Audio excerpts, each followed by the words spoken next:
So, ayan na nga guys. Pagkain muna tayo. Thank you, Lord. Perfect. Ito po yung pagkain ano. Isda ka. Ang sarap po. Sobrang saan na? Uy. Yung itlog. Nalamas na ba yung itlog? Nala? Sarap.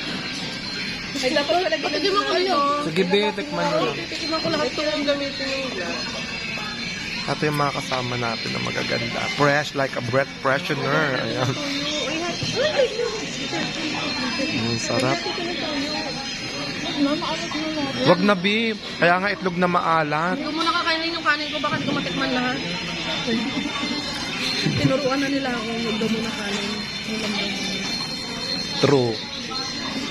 Wala na kayo ng kamatis at ano, ganyan eh.